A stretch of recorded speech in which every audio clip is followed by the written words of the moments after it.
Okay, welcome back to another week of Centenarian Club. We're going to be talking about structured water today, the moment we've all been waiting for. With regards to water, it's actually the most exciting part of learning about water. There's so much to learn in this aspect. So we're going to get into that, but first we want to hear if there's any wins on your end, if there's anything that we can celebrate you.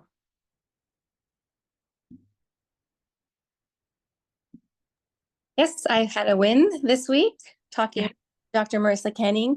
On Monday, we went over some of our blood work and some of the recommendations that she made for me about like 3 months prior.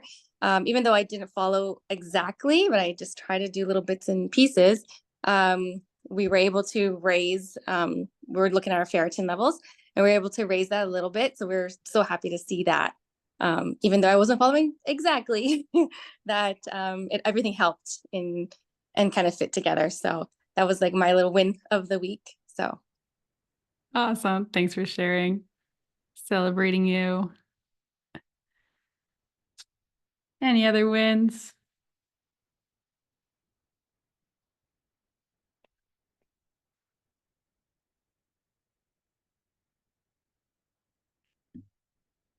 Any wins for you?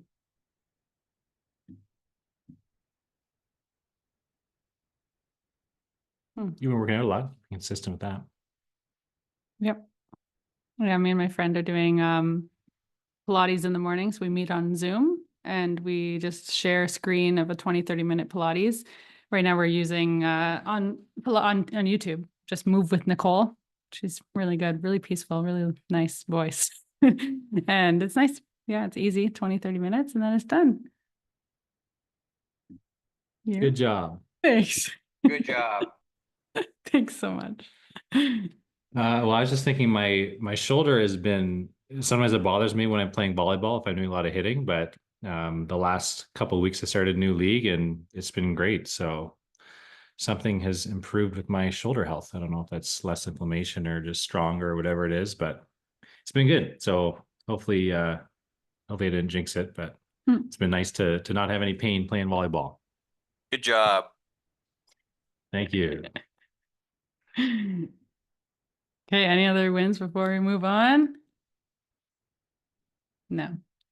No one's too eager to share today. Okay. And do you have a clinical problem today? Not off the top of my head. Okay. Okay. One of mine, it'll be more like a exploration. We can kind of follow the case a little bit, but one of mine is a 34-year-old girl who came in and she has whole body pain. So everything in her body hurts. She said her bones hurt even, and she's 34. So she said as soon as she gets out of bed in the morning, her feet hurt. Going for a walk, doing any workouts, her joints hurt, everything hurts. So what is one of the things that you would think of right away when you think like everything is in pain? Does anybody have any ideas?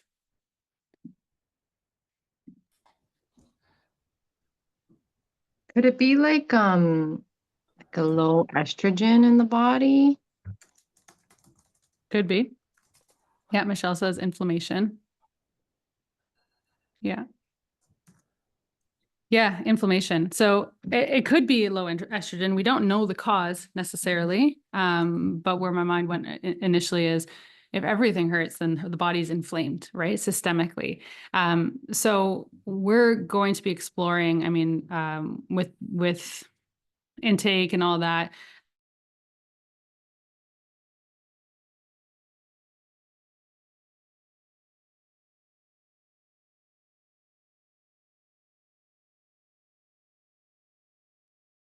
Oh no.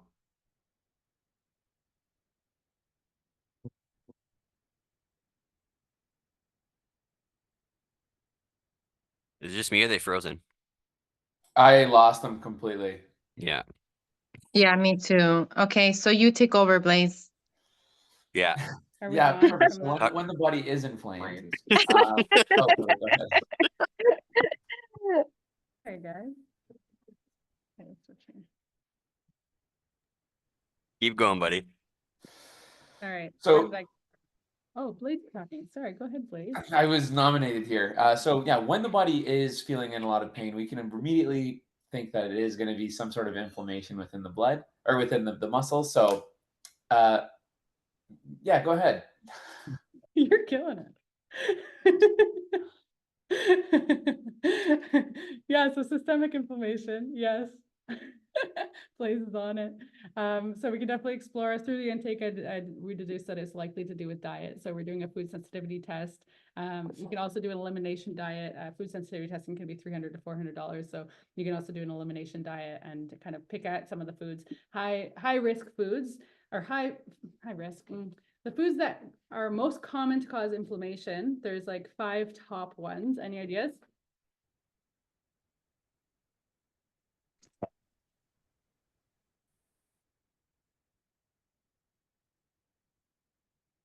Dairy, nice, yeah. Gluten, sugar. Keep it going, Neeks. Soy, nice. Dairy, gluten, nightshades, good. Nightshades are a group of vegetables like tomatoes, eggplants, white potato, peppers. Brain is slow today. Oh, it sounded like you were really carrying the intellect there, so I'm impressed. Okay, these are good ones. Canola oil, that's great. Yeah, inflammatory oils for sure. So for me, the top 5 that I see, for sure, dairy, gluten, these 2 are huge ones. The other one is soy. One of the other ones is actually coffee. Coffee, especially when there's gut inflammation as well. She doesn't have, well, she has a little bit of like gut stuff going on, so I'm not sure that it is just coffee specifically, but that's a huge one. Nightshades is another huge one. I like the addition here of canola oil. I didn't specifically speak to that, but that is a huge one. Some of the seed oils can be quite inflammatory. Processed foods in general and sugars, yes, for sure. I would say one more that comes up often on the testing is egg whites specifically. Yeah. Egg yolks are almost never an issue, but the egg whites have proteins that can cause issues for people. So yeah, that's another one. So you can do like a full elimination diet where you just kind of pick these foods and take them all out. And then what you're left with is mostly just meats, vegetables, fruits, most vegetables and fruits. And then you can kind of see how you do. And then in one at a time, after your symptoms resolve, you can bring in one food group at a time in a 3-day interval and see if you get triggered or not. Alternatively to that, if that's a little bit too overwhelming, for her, she has 4 kids, it's just too much. We're choosing one at a time, right? The highest ones for me are always dairy and gluten. So we're choosing one at a time to remove and see how she feels while she waits for the food sensitivity results. So I'll keep you guys posted as to what ends up being the trigger for that. But yeah. It's also a good option if you're just like, if you feel inflamed, like sometimes we know like you have like a weekend of like drinking or eating crap or whatever, you're on vacation, you can just feel inflamed. You don't always have to do a full elimination diet, but you could just do like, can do a week of what Marissa mentioned. So like just fruits, vegetables, and meat basically. For most people that will really drop inflammation. It's just a good kind of like reset to get you back on track. Or some people just like Marissa said, they're not able to do a full like proper 3-week thing. So even doing that for a week, people notice dramatic changes, and then you can start to piece things together and be like, oh, my diet actually affects how I feel. Some people have never felt like good eating a healthy diet. So yeah, that's a good kind of like thing to fall back on. Caveman diet. I just wanted to add something. You said she had 4 kids. Did she just have a baby recently or no? Okay. No, her youngest is 7 or 8. I can't remember if it was my first or my first. They had given me so much IV that I had so much water retention for almost like a month. Wow. And I remember my body really hurting. Like it hurt to walk, it hurt to move, and it was all the water retention. So that was just a thought that I had. That's a really good clinical pearl too. I like that because yeah, the water retention itself. So yours was induced from an IV, but that can also be induced from too much sugar, too much processed food. She loves chips. That's another big one that we went into. She has chips multiple times a day sometimes. So she's having a lot of salt, right? So that even the water retention from that's something we talked about. That's processed foods. Water retention from that could be contributing. So yeah, good thought. All right, let's get into structured water. So here's the document. Why don't you open your computer still and then we can use that. Do you want on this side or the far side? Yeah, I'll take it or whatever. Okay, so I just put the document in the chat there. So we're going down to page 8. water structuring. Alright. So we already talked about the filtration. So that's probably one of the more important things in our like municipal tap water is making sure that we're filtering. Sounds like most of you guys already have that figured out, which is great. So getting rid of the bad stuff. And then we talked a little bit about mineralization too. So that's putting in the good stuff. And then there's kind of a third aspect in the way I think about it, at least. So removing the bad, putting in the good. And then we need to think about like the energetics or the structure of the water. And this is like a more, what would I say? Like, not like, I guess, metaphysical. So there's a lot of research coming out on it now, but it's kind of like a difficult thing to understand, and it's still in its infancy. So we're learning a lot about it. But I think it's also like the most exciting aspect because there's so many cool experiments coming out and things that are like shifting how we view water.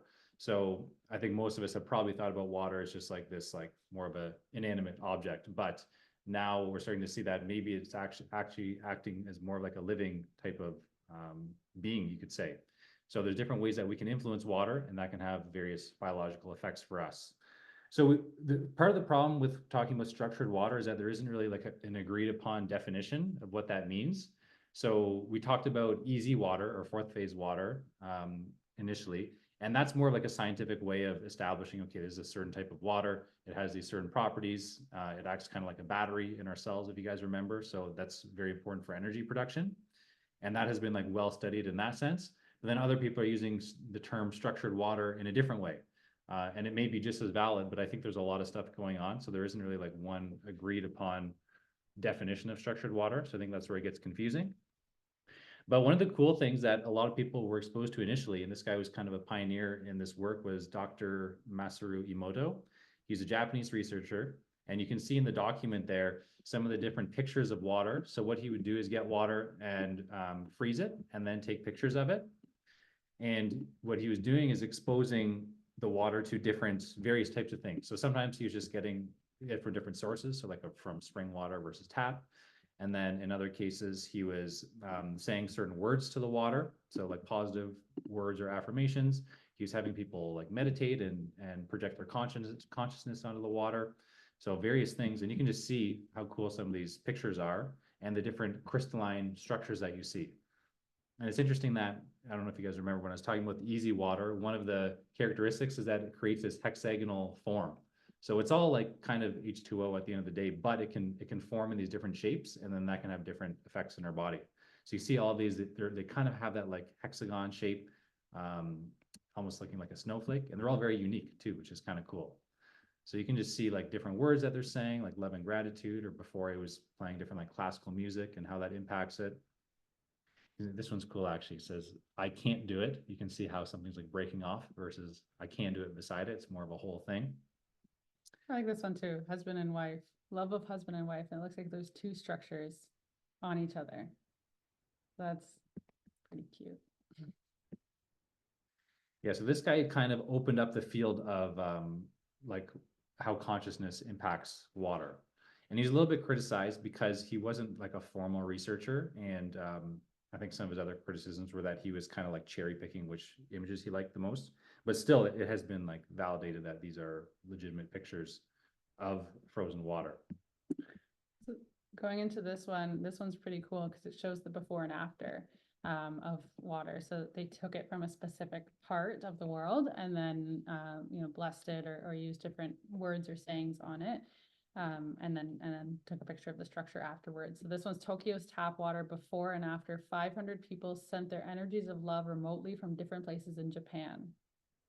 So that's pretty wicked because, we know a lot of these studies are in person, right? Touching the water, imprinting your consciousness on the water. But I love this one because it's from different places. So these people are sending their positive energy and prayers remotely, but it's still having quite a profound impact. You can see here. So these ones are before, during, and after a prayer at a primary school. So that's pretty cool. A lot of these are prayer. Yeah. Yeah, so it's pretty cool. And it shows you too that even if you start with a a source of water that may not be as ideal, so say it's just like regular tap water, something that's maybe polluted, just by your intention, you could even change the physical structure. Now, part of the question is, okay, I mean, I think we can just kind of logically say or assume that that structured, beautiful water is probably better for us versus the more chaotic stuff, but we don't really know exactly how that translates. So that's more what the science is trying to uncover now, is like, okay, what does this mean for us, and how does this have an impact on us?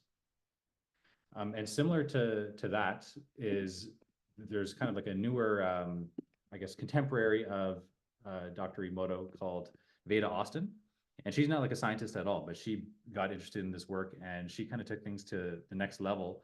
So what she'll do, and she actually teaches you how to do this. She has some very inexpensive courses that teach you how to do this. But basically what you do is get a petri dish of water and place it on different pictures, so different photographs, and then put it in the freezer. And I don't know the exact timing. I think it depends on the temperature. Well, it obviously depends on the temperature, but once it freezes to a certain amount, it's kind of like an in-between state, not fully frozen. You can take that out and take pictures. You don't even need like a microscope, actually. You can use, apparently you can do this with your iPhone, but you can see the imprints of the water. So you can see like the first one, so she just wrote the number 4 on a piece of paper, and then froze it, and then looked at it under, I don't know if it's a phone picture, microscope, whatever, but you can see like the number 4 imprinted, or the picture of the braid, or the photos of the face. So it's like pretty crazy. The first time I saw this, I was like, what? How is this happening? But I guess the water in some capacity does have this like living intelligence, and is able to be imprinted. So, sorry, I just wanted to see the bottom ones there. Oh, that's okay. Yeah, so she did a lot with pictures, and I think that's how she recommends doing it. But she's also done experiments with just like your consciousness as well. So thinking positive things, and then taking these pictures of the water, and it can completely change based on that as well. So for me, this is just powerful because it shifts the view, like I said, from water just being this random, like non-living object, to something that has some form of intelligence, and it can be heavily influenced by us. So neat stuff. Neato. Yeah, it's pretty cool. And this is without even word, right? Like she's not like using words. Their intention is literally just the photo. Right. Yeah. And she's done some like double-blind experiments too, where like just to control for different things. But yeah, it's literally just the water responding to whatever it's being imprinted on. So we put the link in the Google Doc if you guys want to get into this. There's a whole bunch of different examples, and you can kind of see if you want to see more. Have you guys ever heard of that? Either of those, Dr. Emoto or Veda Austin?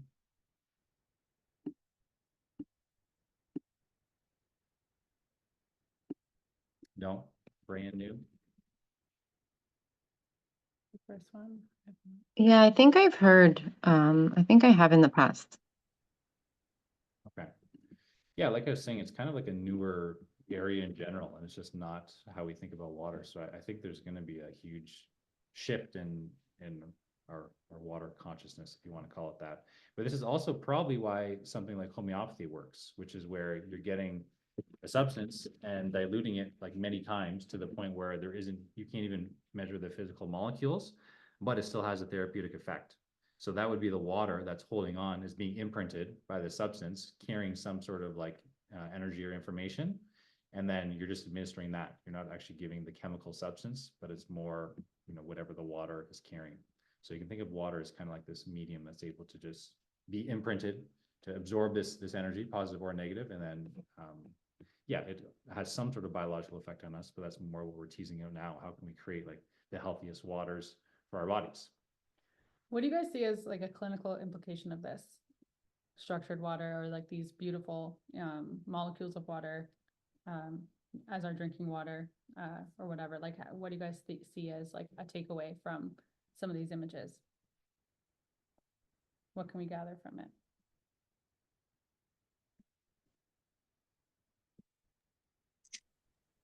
I would say like mindset can play a big role on it, because I've even heard of people with food as well eating poorly, but if they think what they're eating is good, they're very healthy. Totally. I actually had a energy healer come to my home. for my dad, and she travels a lot, and I served her lunch, and she said, and I said to her, well, how do you, I can't remember how the conversation came up, but I was like, how do you stay healthy like while you're traveling? And I said, do you have allergies or anything? Something like that. And then she said to me, you know what? It doesn't matter what I eat or what I'm served. I eat it anyways, even if I have allergies, because I always do a little prayer before, and I energetically like kind of, this, she says to herself, this food is nourishing, this food is good for me. And so she kind of like prays over it, and then she's okay. Yeah, she just so that reminded me of something very similar. Like, you can just do it with everything around us, right? Even with our plants. Yes. Mhm. Yeah. Yeah, that's cool. It reminds me of I read this book about yogic philosophy, and like how different monks, they essentially, like, I don't know how it is now, but back in the day they wouldn't have jobs, so they would basically just like beg, but not in the like traditional sense we think of. But then the standard like householders, people who had jobs and stuff, they had no problem, because they just knew like, okay, these monks, that's their life, they're doing their thing, they freely give them food. But it wouldn't always be ideal stuff, and for the most part they're vegetarian. But if they were offered meat or something that they didn't think was as healthy for them, they would, like you said, they would eat it no matter what. They would say a prayer. They would like chew it like so much and be in like the proper state to extract whatever nutrition they needed. So they were saying it's more about, like both of you guys mentioned, more about the mindset versus the actual food that you're eating. The meditation. That level. Yeah, the meditation center that we used to go to, we'd go sometimes for an event in person, and they would serve us food. And whenever they were serving us, they were completely quiet, and they would look us in the eye whenever serving us, like directly in the eye, as giving it to us, as if like transferring love to us. But they also prepared the food in silence, in remembrance of God. That was like their rule while preparing food. It was no speaking, no music, nothing. They were just in remembrance of God, infusing love into the food as they prepared and as they served. And it was encouraged to, as you ate, to really be in remembrance of God too. So it's just so powerful. And I don't know, I could feel the difference in that food. It was just normal food, but it did tasted Yeah. really good. Yeah. So, and the other piece too, when we were volunteering at the farm, a couple years ago now, the chickens were laying eggs, and the farmer had an incubator, and she wanted me to incubate them in our little apartment off the side. Sorry, but I took it on. And so there was 14 eggs that I collected from the chickens, and I put it in the incubator, and I did the right temperatures. Actually, we didn't even fully know if the incubator worked or not, but did the right temperatures, and it takes 21 days for these eggs to incubate. I sang to them every single day, 2 times a day. I like put my hands on them. I like was blessing them. I really wanted them all to become chickens. And they did. There was, I think the hatch rate was 13 out of 14 eggs hatched. And the farmer afterwards was like, what's your secret? Like, that's an amazing hatch rate that never happens apparently. What's your secret? And I was like, oh, well, I sang to them every day. I put my hands on them, and I spoke to them. He's like, no, like, what was the humidity? What was the temperature? Like, he wanted to know the details. And I was like, that's not a secret. Like, that's anybody can do that. But in my opinion, it was really the intention put behind it that really, I don't know, helped them become healthy chickens. Yeah, and actually another thing on eggs. So Beta Austin, she does these experiments where she'll get like just a standard like factory farmed egg versus a free range one, and look at the egg whites under the microscope, and you can see the distinct differences. Like, one has the beautiful pattern, one's kind of chaotic. But then what she found is if she puts those eggs together, like a free range one and then factory one, and left them for a few days, then when she cracked open both of them, you couldn't really see the difference. So the positive one had an impact on the not so good one. And I think she did up to like 20 or 30 factory fed with one like coherent egg, and it had an impact on all of them. So that kind of brings things to like a new level when it's just the presence of something positive has this like exponential impact, which I think we all kind of feel. But when someone is like very positive, or maybe they have like a big like laugh, then everyone in the room, like, you can't help it, but it just it's contagious. So it's pretty cool. Okay, so in terms of like some of the ways that we can structure water, can I see the Thank you. So there's a couple different things. So I spoke about earlier when we were talking about easy water, like I said, it's kind of a different thing. It's a form of structured water, I guess, but that's not the only way to structure things. So a couple different things that can help is the vortexing motion. So anything that has like a spinning motion seems to create more of this structure. So the simplest way would just be stirring water with a spoon or a frother. There's also specific devices that have like certain geometries or certain crystals that you can run your water through, and it creates like a similar type of pattern. And that seems to add more energy to the water. It's also naturally what you'll see in nature. So if you just watch like a river or stream of some sort, you see these different like bends and vortexes that happen. So a lot of the like initial research, there's this guy called Victor Schauberger who was like this Austrian guy who came up with a lot of this stuff. He just said like basically what you have to do is observe nature and copy it, like recreate it. And that's how he came up with all these crazy technologies, just by seeing what naturally happens in nature. How can we kind of harness that? So if you want to go down a rabbit hole, you can look at some of his stuff. But they call him the Tesla of water. So Tesla's like the electricity guy.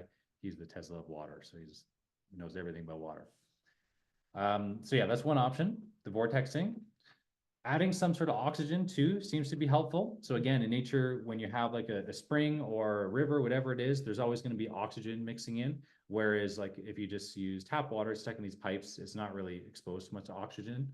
And we know too, when you see something that's more stagnant, like a swamp, for example, there's not a lot of oxygen, then you harbor more anaerobic bacteria, and that water is just not good. So same with like why people put aerators in their or whatever, because it just keeps things moving, adds oxygen, and then you're able to keep that water cleaner. Yeah, so you may be able to use a wine aerator. I've tried that in the past. I don't really know if that adds to the structure, but it adds more oxygen at least. And there's a device called the Mayu Vortexer. Do you want to show that? Yeah.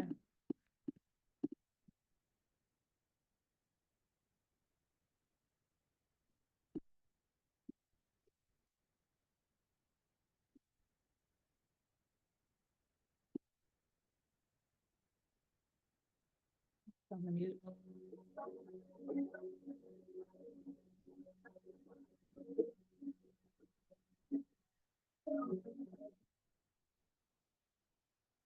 You can see the vortex happening, and this is the intention when if you were to use a spoon, you're stirring it to the point of getting this vortex in the water. So you're kind of going rapidly, trying to circulate the water to get this type of vortex. We have a couple of structuring devices now, but when we didn't, we would use a spoon, and I actually did feel a difference with that. Or one of those frothers, you know, like a small one, like a battery operated one that goes in, and that vortexes water pretty well too. So that's a pretty easy thing. This device here, this is sitting on, I think it's like $280 American. So not that you need that at all, because there's so many different options. But this looks cool on your counter. It's on our wish list one day. Yeah. Right, that would be cool to have. Yeah, and we did use an aerator as well before we had anything else, and I don't know. You got to like taste it and see. Not taste, you won't necessarily taste it, but like try it and see if it feels like a difference for you.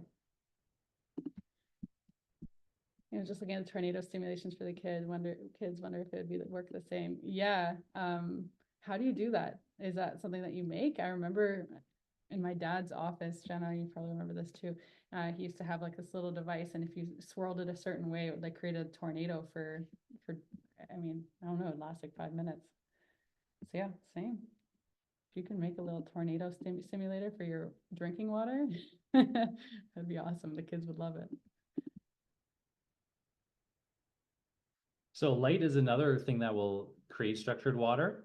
And I said, or darkness, there's kind of, I'm assuming they just have different impacts. I don't know if one's necessarily like right or wrong. So that guy, Victor Schauberger, he said you should keep your water dark and cool. So I guess if you think about like spring water, it's always dark until it comes up to the surface and you drink it. So I guess that's one kind of argument for that. I don't know his other arguments, but also if you just think about like storing water, you want to store it in a cool place so it lasts longer. So I don't really know the exact differences, but if you're adding some sort of sunlight or like red or infrared light, that will create more of the easy water.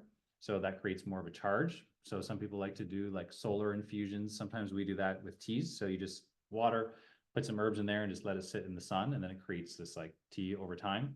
And yeah, tastes very good. It's probably, I don't know if it's the sun or the tea, but you can experiment with different kinds. And I'm assuming too that different, like the different energies that get imprinted into the water have different effects on your body. So it may be good to have some water that stays more in the dark and some that use solar charge sometimes. Yeah, it may not be a bad idea just to switch it up. Yeah, and if you put it near something or allowing it to absorb something positive like sunlight, if you put it on the earth, actually that's later as well, you're using that coherence from the energy, the positive sun energy from the sun, the positive energy from the earth to then change the molecules and the structure there. Same with moonlight. A lot of, especially for a full moon, you can do a moonlight infusion. You can just do regular water outside, placed directly on the earth. And some people say that it's really good for like manifesting or for feminine power. You know, I don't know. I don't know the science behind it or if there even is any, but it's just, again, one of those things that even though we don't necessarily know, it's something worth trying and seeing if it resonates with you. The other thing that nature can provide, so Earth's electromagnetic field, so that's another thing that Dr. Pollack studied, is when you're exposed to that, it's called the Schumann resonance, that can create more of that easy water, so more charge in your body. And it kind of makes sense. Like if you think about basically all these things, they're all things that are good for us in general. So getting more oxygen, yeah, getting like some type of movement, exposing yourselves to light, standing on the earth barefoot. So it seems like the same, just kind of the same parallels for what creates healthier water essentially. So just placing something on the earth. So we, in the winter, obviously things are going to freeze, but in the summer and spring and transition months, I like to put some water outside, just put it in a big glass bottle, put it outside, and then in the morning drink it. And it's also nice, just like the temperature, it's a little bit cooler, but I definitely notice a difference when I drink that. That seems to charge it up to some degree. And then one of our favorites, the Analemma wand. Has anyone heard of that? Yeah, so this is like kind of a crazy thing considering all the research they've done. But basically, they found a way to create this, they call it coherent water. And this is also where things get tricky because it's different than easy water. They kind of have their own term for this, but they've done a ton of research showing that this specific type of water has very beneficial biological impacts. And then similar to what I was saying about like the transference of impacting other waters. So all you have to do is get this wand and stir it in any type of water, and it will physically change the structure of that water as well. So I don't know all the specifics of how they make it, but I was reading about it earlier today. They put it through some sort of like vortex, like we mentioned, with certain like crystals and frequencies. But then also they store it like underground for like over a year or something, and that helps it absorb certain energies. And it's in like some specialized chamber. I don't know what it is, but anyways, it creates this coherent water, which has a beneficial impact on the other waters that it comes into contact with. So all you do is stir your water for whatever 30 seconds, and then that helps to change the coherence. And they've done multiple like double-blind studies. One showing that it increases ATP production by 20%, which is pretty crazy. They've also shown that it can shift the microbiome into like more of a favorable state, so getting better strains of bacteria. And then there's another one where they were looking at like your cellular age, and it decreased on average. I think this is only over 3 months drinking this every day, decreased on average between 1 and 12 years. So, and I'm sure they'll keep coming with more research. They're very much like a science-based institution. So that's a cool thing to look into. I think it's like $120 or something. Yeah, American. So it's American. Yeah.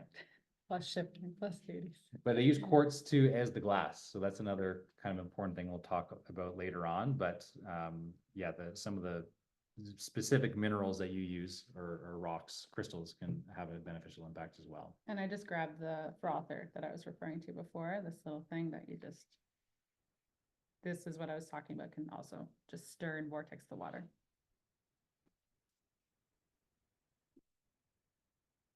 Do you notice a difference with the Analemma? Not really, but we've never done a blind taste test, which we need to do. True. Yeah, I don't notice a difference. I think a lot of things, especially I feel like, I don't know if you guys can relate to this, like some things that people will do and they're like, oh my gosh, I feel such a difference, you know, like, I don't even know, like, sometimes people will go like gluten-free or sugar-free or whatever. And it's like this huge difference in their life. And for me, and I don't know if you guys can relate to this because it's not so abundant. Some of the things, like I feel like my health is already pretty good. When we add these types of things, it's not this huge shift. Can anybody relate to that? It's not like these like light bulb moments that go off. So yeah, I mean, that's just because we don't feel it doesn't necessarily mean it's not working, but yeah, relatable in some capacity. Krista, what did you share there? Oh, a tornado maker from There you Kids go. Labs. Oh my God, that's $25. Yeah, it's cheaper than the structuring devices. That's amazing. I feel like this is actually such a good find. And then that's a full vortex. I'm gonna share it for anybody watching the replay. Hang on.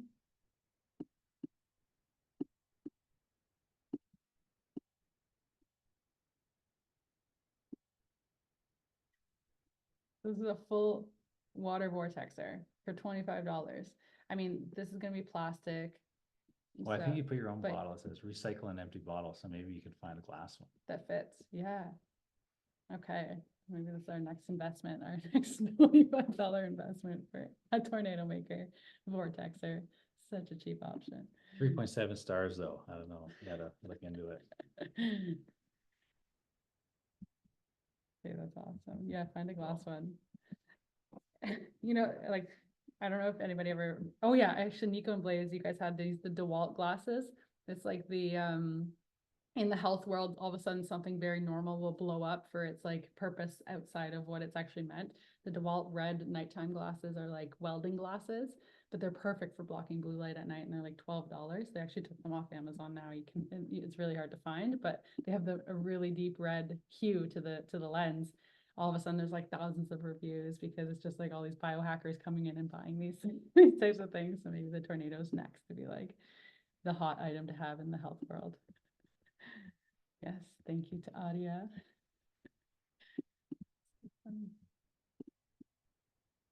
Okay. So the next thing, we've already talked about this. So some sort of like prayer or gratitude seems to have a beneficial impact. So just having some sort of like positive intention when you're drinking your water. And some people would say that's actually the most important part and probably the thing that we're most likely to miss. So, you know, just putting it up to your heart or just, you know, saying thank you, whatever it is. And that can also have beneficial impact. I've also heard that your heart's electromagnetic field will have an impact on the water, and everyone actually has a unique imprint. So if we were all to put a glass of water up to our heart and then do that like freezing experiment, it would all probably be similar but slightly different. So we truly are unique snowflakes, as old ladies often say. And that's interesting too, because if you have your own imprint, then your imprint is what's healing most for you. And probably for your kids too, if they're not the ones that are going to be doing it, but it would be interesting, you know, just like I just love that you're always going to be doing your own healing, right? Because it's just your own imprint putting it on there. And then the next thing, which I alluded to before, is various types of like rocks or crystals or even magnets seem to have different impacts. And I'm definitely not a crystal expert, but quartz for sure has an amplifying effect. So that's why they use that in the NLM wand. You don't really find like, it's not really like commercially available to get like large glass, like quartz water bottles, for example, or even windows. So it would actually be much more ideal if our windows were made out of quartz. So it would let a lot more of the light frequencies in versus, I don't even know how they make glass, but it's different frequencies. So quartz is great. And probably just even adding, like if you can get a small quartz crystal and adding that to your water would be helpful. But also from what I've heard, it's like an amplifier. So if it's not good quality water, I don't know if it amplifies the negative, I'm not sure. But if you already have good quality water, supposedly it amplifies it for the better. And I'm sure every crystal with its unique electromagnetic signature will have various impacts on the water. So something to experiment with for sure. And each crystal will have its own charge or its own resonance or its own intention behind it.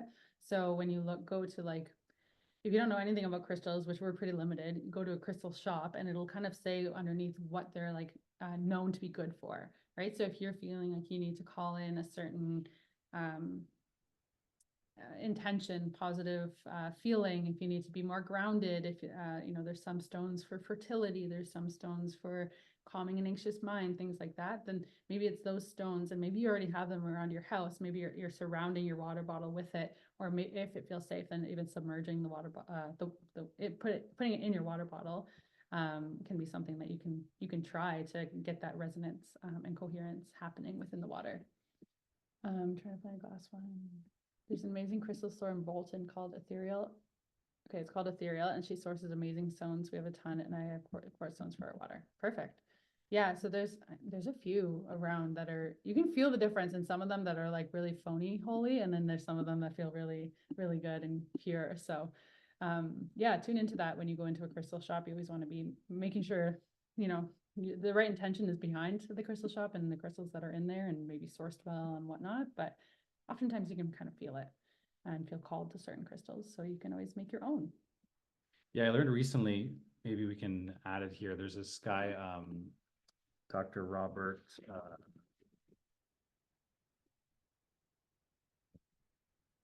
but I heard him on a podcast talking about, he has his own like crystal shop as well, where he sources things properly, but he's saying a lot of these crystals, they're exposed to like certain types of radiation or extremely high heat, and they do this sometimes to like make the crystals more appealing visually, but then it changes the therapeutic value.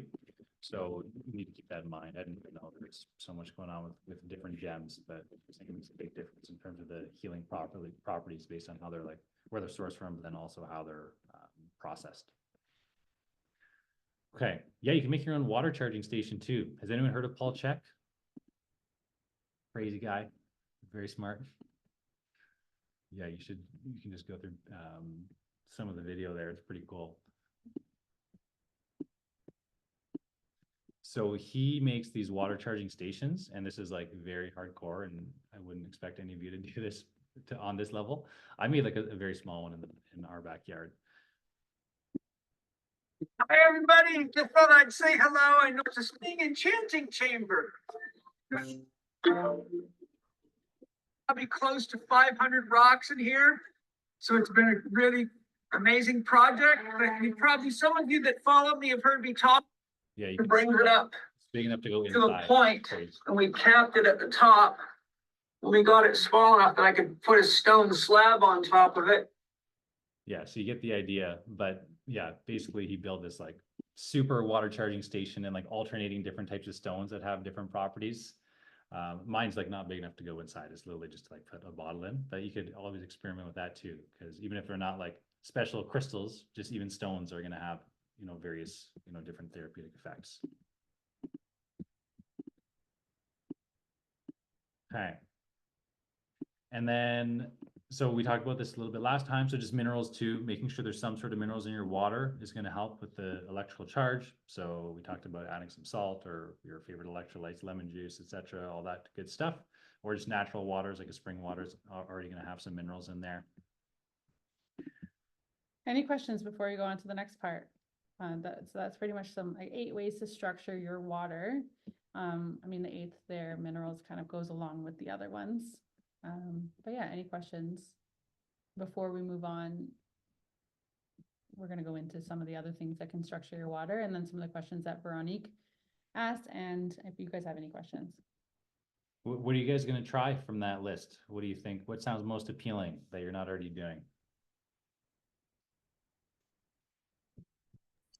I'll definitely do the vortexing with the frother because I have one of those, so I'll have to go out and buy it. And I'll get the kids to do it. I'm sure they're gonna love that. Nice. Awesome. Todd's gonna get the analemma. Yeah, check out that research, Todd. They have a whole like page on their website, and it's pretty astounding. I was very surprised.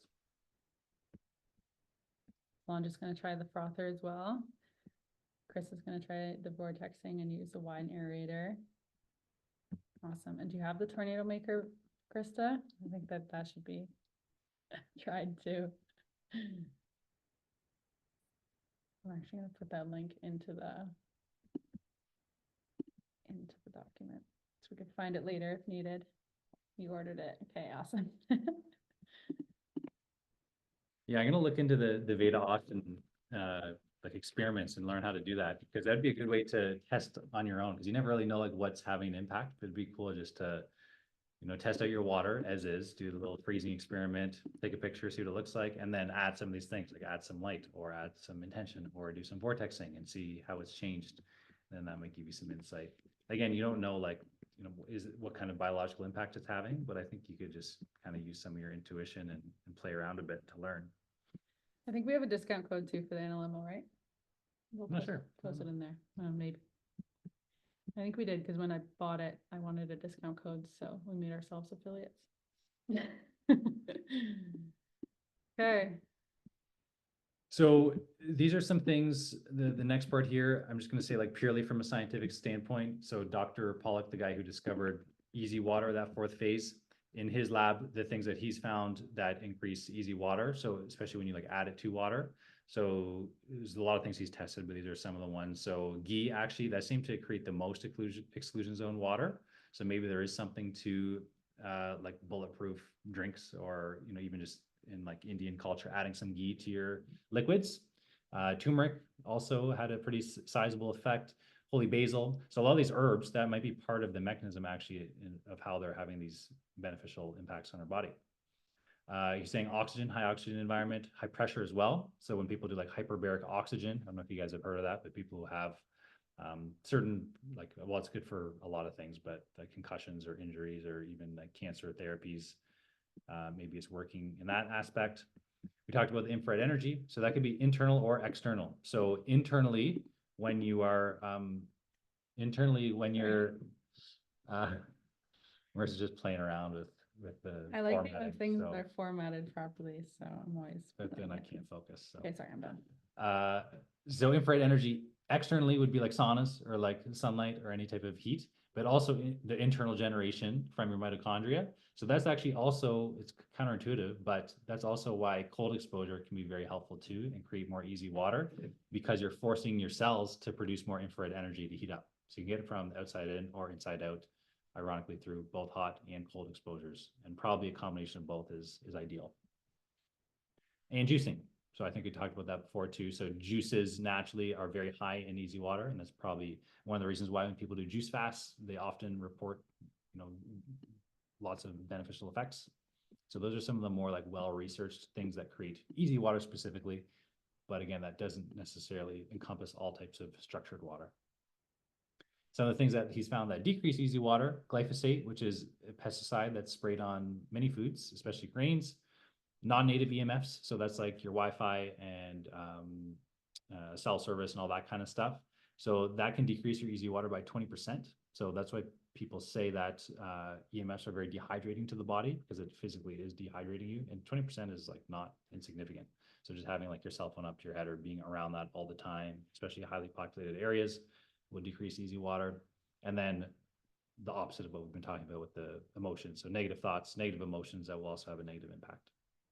So homeopathics, if anybody's ever used homeopathics, they're basically operating on the premise of intention and the memory of water. So homeopathics are very gentle. There's actually no physical substance left in homeopathic, even though sometimes they're like the little pellets. The pellets are just a medium to get it in, but overall they're actually operating on the memory of water to hold the energy from the physical substance, which is no longer present. So homeopathics are operating on the memory of water, and homeopathics are extremely beneficial when prescribed properly.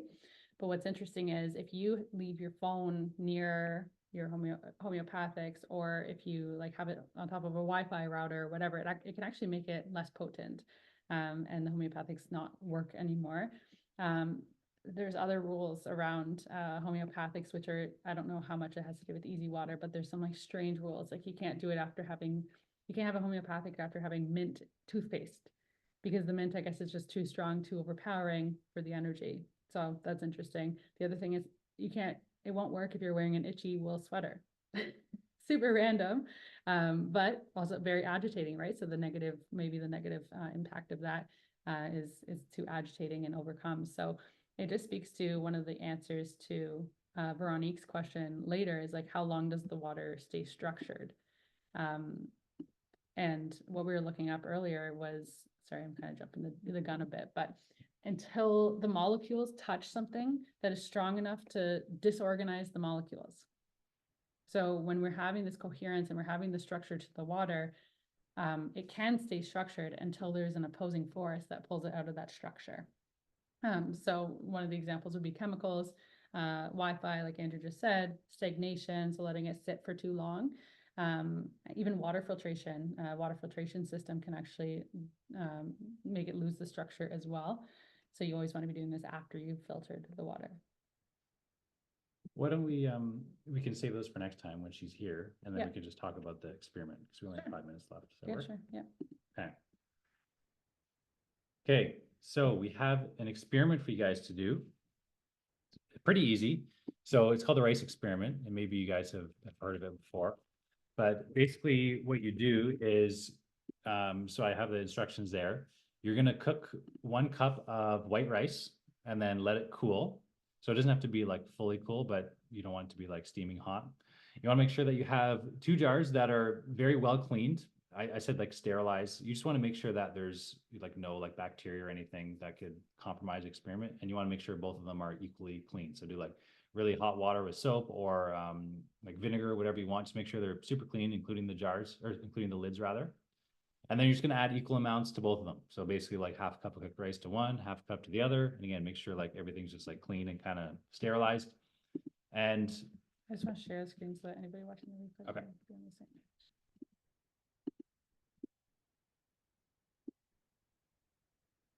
so after you have that, you're gonna put the lids on, and then you're not gonna remove the lids for the rest of the experiment. So you're just gonna have your 2 jars of rice.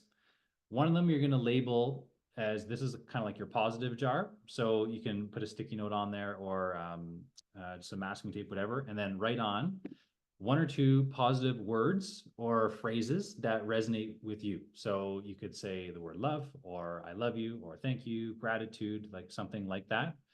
And so that's going to be first jar. Second one is going to be your negative jar. So you can pick something like hate, or I hate you, or F you, or idiot, like whatever you want, whatever resonates again. And basically you want to have them out somewhere that you're going to see them often, so you don't forget about it. And every day, you only have to do it once. You could do it as many times as you want, but minimum once. You want to speak to those jars with full emotional intent, those words that you wrote. So say it is, I love you. You want to like physically feel, like try to generate some love and say it like as much as you can with your full heart to that jar. And then the other one, if you're saying like, I hate you, same thing, like build up all the anger, all the negative emotions, and like take it all out on that, on jar number 2. And that's all you do. So you're not opening the jars at all. You're literally just leaving them. You're talking to them and sending your emotions to them, whether it's positive or negative. So I would say, I think you probably want to do it for at least 3 weeks, but aim for a month. So we can check back in like basically end of this month. So try to get it started in the next couple of days, and then we'll check back December 1st. And I'm very curious to see the results. So yeah, that's all I'll say. I've done it before. It's pretty fun, but I don't want to spoil any of the results. So we're just going to do that, and hopefully you guys are down. Super easy. So just cook your rice up soon and put it in your jars and get going with it. Any questions about that?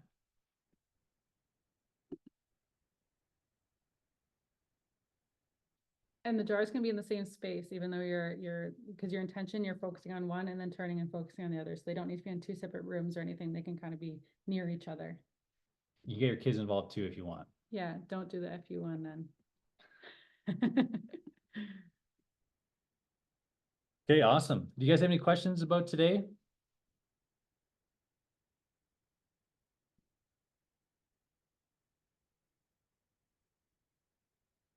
Cool. Okay. Yeah. And I guess just to kind of wrap up, so your homework is to do the rice experiment. But then also I'd love to hear just in the chat, or you can say it out loud, what's one thing that you are interested in implementing or looking more into?